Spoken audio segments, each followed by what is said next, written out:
अस्सलामुअलैकुम गाइस, उम्मीद है आप सब खैरियत से होंगे। आज आपको मैं बताने जा रहा हूँ होम्योस्टेसिस। होम्योस्टेसिस में आपको एक मिसाल दूँ लाइफ की। होम्योस्टेसिस में मैं एक आपको मिसाल दूँ कि सब इंसान जो हैं ज़िंदगी में ज़्यादा खुश होता है फिर भी उनकी सेहत के लिए अच्छा नहीं है, या इंसान गम में होता है ज़्यादा तो उनकी सेहत के लिए भी अच्छा नहीं है। तो होम्योस्टेसिस के थ्रू मैं आपको समझाने जा रहा हूँ। सबसे पहले मैं इनकी डेफिनेशन आपके लिए लिखूँ। इसके डेफिनेशन आप देखें। the ability of body the ability the ability of body the ability of body to maintain to maintain to maintain a constant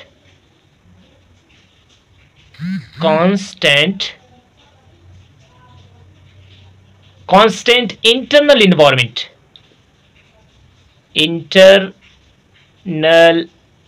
environment environment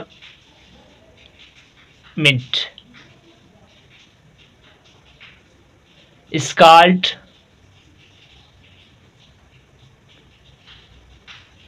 homeostasis.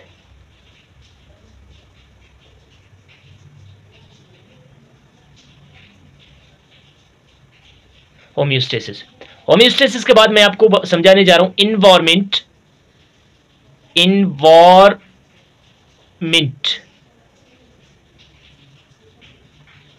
Environment के दो टाइप हैं। इन्वायरमेंट एक होता है इंटरनल इन्वायरमेंट, दूसरा होता है external environment. Internal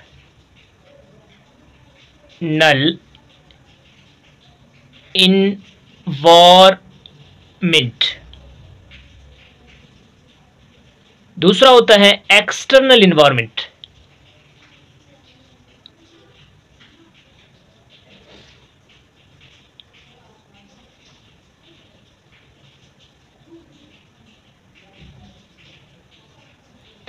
internal environment क्या होता है, एक्सटर्नल इन्वायरमेंट क्या होता है, मैं आपको यह समझाने जा रहा हूं। सबसे पहले इंटरनल इन्वायरमेंट उस इन्वायरमेंट को कहते हैं जो आपके जिस्म के अंदर जो इन्वायरमेंट होता है उसको हम बोलते हैं इंटरनल इन्वायरमेंट।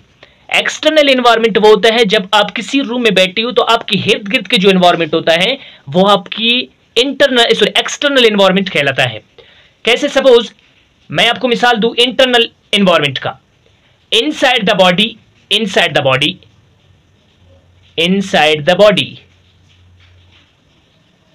बॉडी मतलब बॉडी के अंदर की जो इन्वायरमेंट होता है inside the body. Suppose inside the blood blood के अंदर की environment. Inside the cell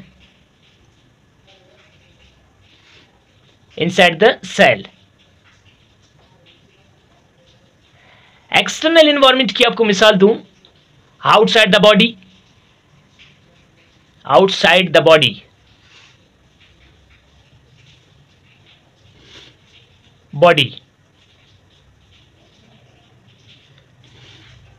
suppose hair,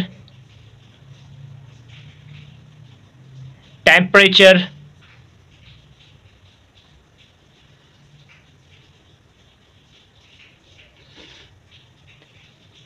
humidity,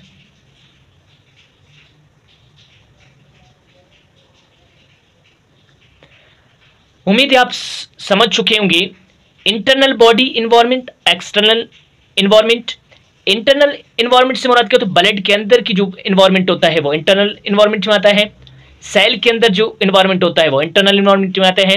external environment suppose आपकी हवा एक्सटर्नल है। टेम्परेचर, कभी गर्मी कभी सर्दी, ये आपके टेम्परेचर में आता है। तो उम्मीद है ये ह्यूमिडिटी, ये आपकी नमी जो आपके बाहर की इन्वायरमेंट में आता है जिसको हम एक्सटर्नल इन्वायरमेंट कहते हैं।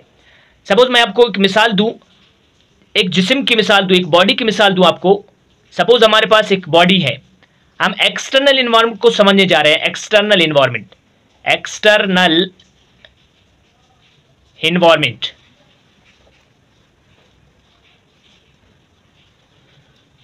एक्सटर्नल इन्वायरमेंट चेंज होता है। कैसे, किस तरह चेंज होता है?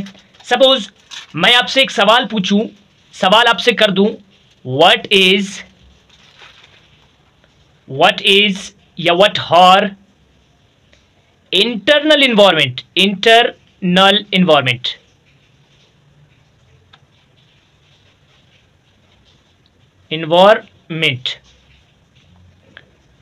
और कंडीशन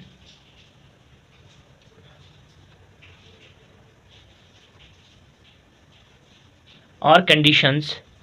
तो आप परेशान नहीं होना, इन्वायरमेंट भी कंडीशन होता है, कंडीशन भी इन्वायरमेंट होता है, दोनों नेम ले सकते हैं, तो इसमें कोई डाउट नहीं है। तो आप इसको सपोज आप इसको बोल सकते हैं एक्सटर्नल कंडीशन, इसको बोल सकते हैं इंटरनल कंडीशन, तो उसमें कोई वो नहीं है, हर्ज नहीं है।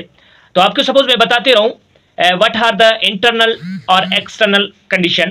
तो इंटरनल कंडीशन से मैंने आपको पहले बताया टेम्परेचर, सपोज पहले इन्वायरमेंट बहुत गर्म थी, अभी जो इन्वायरमेंट है अभी सर्दी है, तो देखिए आपकी बॉडी के अंदर चेंजिंग आ रहे हैं।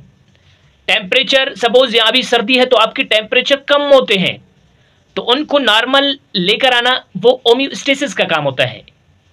सपोज आपकी body salt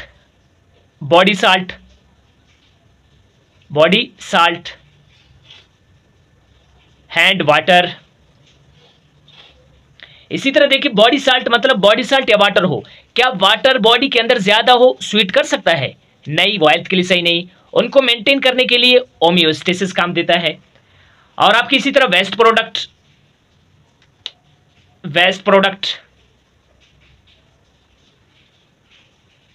inside the body,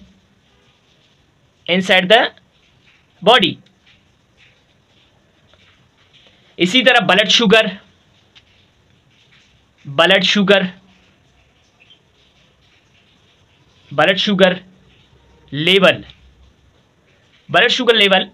इसी तरह ब्लड पीएच। अभी मैं आपको समझाने जा रहा हूं।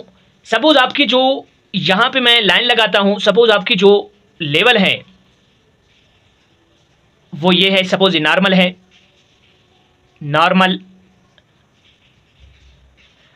इसी तरह देखिए सपोज टेम्परेचर ज्यादा हो, तो आपके देखिए टेम्परेचर ज्यादा होने की वजह से क्या होता है, नाइट्रोजन वेस्ट जो है वो क्या करता है आपकी स्वीट की शक्ल से बॉडी से निकल जाता है, तो उनको क्या करता है नॉर्मल लेकर आना किसका काम होता है? होम्योस्टेसिस का।